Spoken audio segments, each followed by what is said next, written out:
Good evening and welcome back to Twin State Sports. I'm Zach Seminar. Southeast Lauderdale High School has been on the hunt for their next head football coach, and they've found their man in Calvin Hampton. The 1998 graduate of Meridian High School has had great recent success, going 10-4 at Meridian High in 2016 and then making a run to the South State Championship game the following year.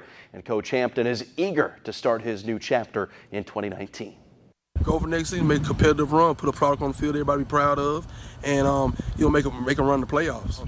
We're behind the 8 ball right now when it comes out in the spring, so we're just really just jumping in and trying to make sure we cover the bases and lay a foundation down. Hey, they're eager to work, eager to learn. I had to tell them something once and they remember it. They're retaining all the information we're giving them, so it's been fun.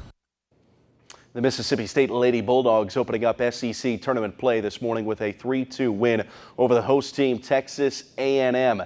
Kat Moore went 2 for 3 with a pair of RBI, while Emily Williams picked up the win in the circle after tossing a complete game, allowing just 2 earned runs. MSU advances to take on Ole Miss. That game was scheduled for an 8 p.m. start time tonight, but College Station had been experiencing some weather delays, so that start time certainly up in the air.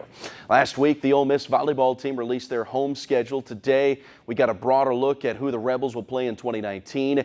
As we learned last week, the Rebel Invitational will kick off the season with games against Rice, Iowa State, and Central Florida. But filling in some of the other blanks, the Rebels will head to New Orleans for the Sugar Bowl Volleyball Classic to take on Missouri State, Houston Baptist, and Tulane. The team will also travel to Conway, Arkansas, and Washington, D.C. for non-conference tune-ups. The Rebels will play 12 total home games this year.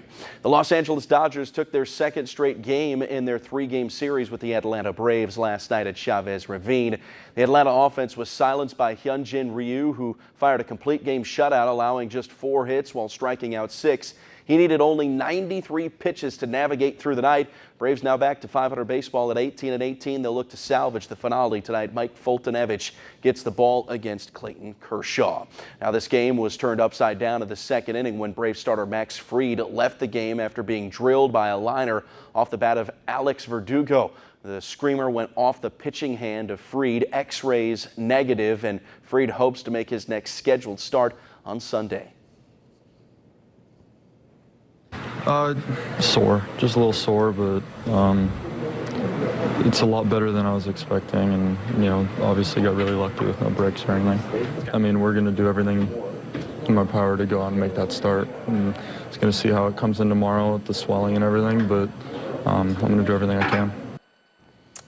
And we have the first no-hitter of the Major League Baseball season. Pitch number 131, Oakland Athletics pitcher Mike Fiers strikes out the Reds' Eugenio Suarez to finish off the veteran's second career no-hitter. His teammates would pour out of the dugout to celebrate. Fiers led his team to a 2-0 win. His teammates doused the flames of their star pitcher with a double dose of ice-cold water and Gatorade, but it didn't bother him one bit. Fiers' other no-hitter came while he was pitching for the Houston Astros against the Dodgers in 2015. The A's also had last year's first no-hitter thanks to Sean Manaea.